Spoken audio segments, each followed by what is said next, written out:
This is the 3D VIEW-MASTER story, Walt Disney Characters by Walt Disney Productions. VIEW-MASTER Reel 1. Picture 1.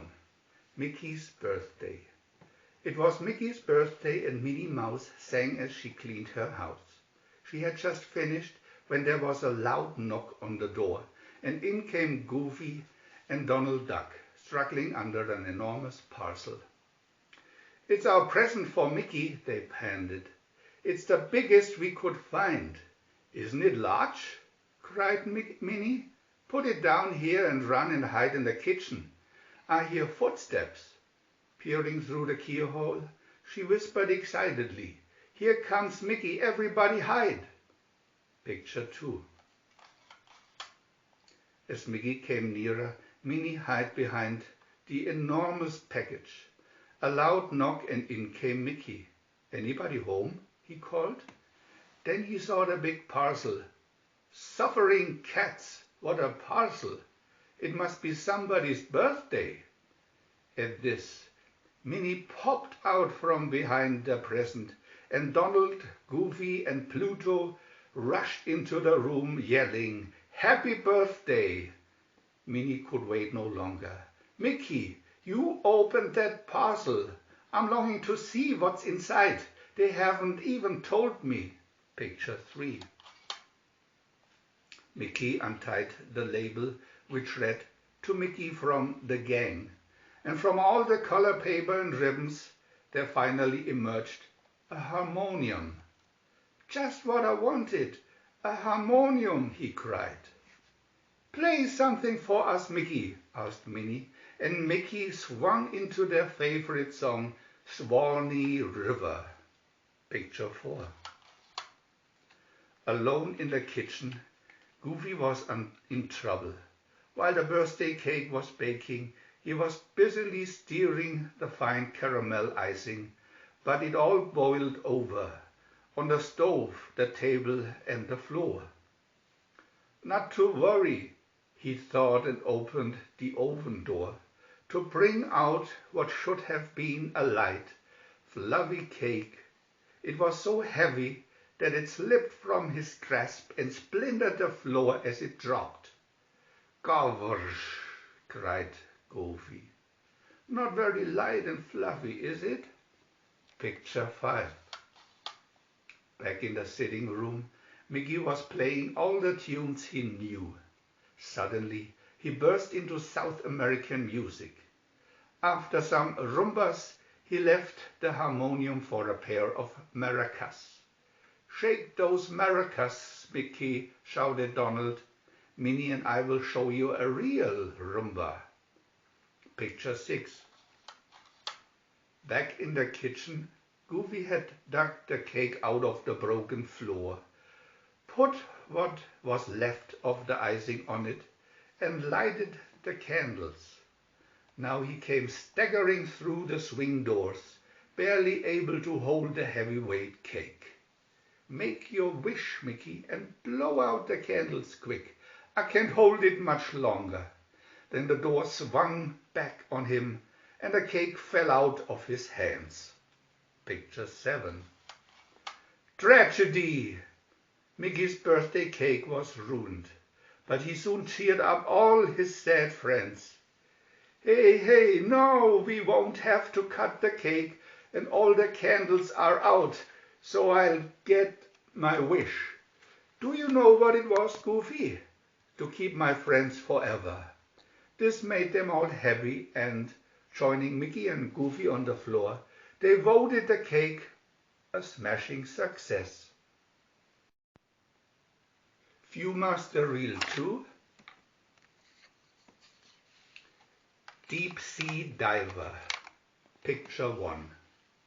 Once upon a time, Donald Duck met an old sea captain who told him a wonderful story about treasure at the bottom of the Spanish Main, and even sold him a map showing exactly where it was. Donald was so excited that he rushed off and hired a sea-going yacht on the prow of which he proudly painted, "Donald Duck Treasure Expedition." with Mickey Mouse and Goofy as crew, Captain Duck set out to sea. A couple of days later, they reached the spot. "Throw out the anchor! We're here!" cried Donald. "I'm going to dive for the treasure." Climbing over the side, he looked at the water. "Brrr, it looks cold." "Donald, wait a minute," shouted Mickey. "You've forgotten your diving helmet." Picture 2. Putting on his helmet, specially made to fit over his broad bill, Donald was lowered into the water. He saw beautiful coral and seaweed and brightly colored fish in the clear sea. Then he spotted a wreck, with an ancient seaman's chest nearby. "Whack," he said to himself happily. A sunken treasure, and just where the map said it would be. Picture 3. Just as he reached the chest, there was a dark, frightening shadow overhead. Looking up, he saw with relief it was Goofy, who had squeezed his head into an old pickle jar and had come down to help him. Together they tugged at the chest. "Oh," grumbled Goofy, "just our luck to find a full one." An empty one would have been so much easier. Picture 4. They were so busy they never noticed that an octopus had silently swum up to them. Suddenly Donald whispered urgently, "Goofy, look behind you." But Goofy still busily tugged at the chest till something slippery and soft slithered up his arm and round his neck, and he found himself face to face with the octopus. "Help, help!" he yelled. "Don't move," panted Donald. "It's got us out-armed." Picture 5. They both stood stock still, and the octopus almost thought they were statues, when plonk. Mickey dropped a cargo net at their feet. They jumped aside and tried again to lift the treasure, but the octopus grabbed at it with half a dozen of its arms and lifted it easily into the net. "Well," gasped Donald, amazed, "many hands certainly make it a light work." Picture 6.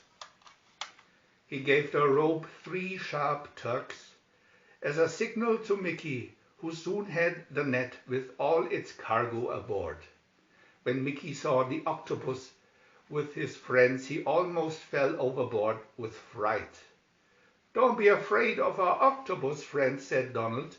It was he who lifted a chest up for us." Picture 7. "I wonder what's in it," said Mickey, as they started to prise open the chest. "Probably old Spanish coins and jewels," crooned Donald. "More likely full of bubble gum," joked Goofy. "Don't be so silly," answered Donald crossly. But when they did get the chest opened, it was full of bubble gum. The octopus had great fun and blew huge bubbles. This made them laugh so much that they forgot the disappointment. "The little fella sure likes bubble gum," chuckled Mickey as they sailed home. VIEW-MASTER Reel 3, Peter Pan, Picture 1. In their bedroom at home, Wendy was telling her brothers, Michael and John, about Peter Pan. "He's a little boy who never grew up and lives in Never Never Land, a wonderful place where fairies are and wicked pirates. Whenever a boy is lost, he goes to join Peter and the other lost boys. So when Peter did fly into their room, one evening the children were not afraid. Peter had come to ask Wendy to tell bedtime stories to all his lost boys. Fairy Tinkerbell sprinkled them with golden fairy dust, and they all flew out of the bedroom window and onto a cloudy which took Wendy and the boys to Never Never Land. Picture 2. Tinkerbell got very jealous of Wendy, so she flew to Peter's secret hiding place and called to the lost boys, "Quick, get your weapons! Peter wants you to shoot the Wendy bird." They came running out and were just about to shoot when Peter flew down. "Stop it!" he shouted. "Wendy's going to be a mother to you all and tell you wonderful bedtime stories." The boys told him what Tinkerbell had done, which made Peter very cross with her. Picture 3. Peter's great enemy was Captain Hook, a wicked pirate whose left hand had been eaten by a crocodile, which now hunted him everywhere, eager to eat all of him. Luckily, the beast had once swallowed an alarm clock, which made such a loud ticking that the captain could always get away in time. "I'll show you Peter's home," said Tinkerbell in a great rage. "You must promise to capture Wendy and not harm Peter and the boys. They live in a deep hole under Hangman's tree." Picture 4. That evening, Captain Hook and his pirates surrounded the tree. Down below, Wendy's stories made the boys homesick, and one by one they crept up, meaning to fly home, but the pirates caught them all. Only Peter remained inside, and Captain Hook lowered a bomb into the hole to blow him out. Picture 5. Once aboard the pirate ship, the boys were lashed to the mast. "You can choose," thundered Hook. "Turn pirate or walk the plank." "Never!" cried Wendy, her hands tied behind her. "The plank then for you, my girl," snarled the wicked captain. "Peter Pan will save me," breathed Wendy quietly. "Peter," laughed Hook, "in 2 minutes he will be blown sky high." Hearing this, Tinkerbell realized Hook had tricked her and flew off to save Peter. Picture 6. Wendy had just reached the end of the plank when Peter swooped past and caught her safely in his arms. Tick, tick. Was that an alarm clock? Captain Hook turned white and rushed to the side of the ship. "Save me!" he cried. The ticking grew louder and he jumped overboard in desperation and was drowned. But there was no crocodile, it was only Peter. Picture 7. So Wendy and all the boys were saved, but they were still very homesick.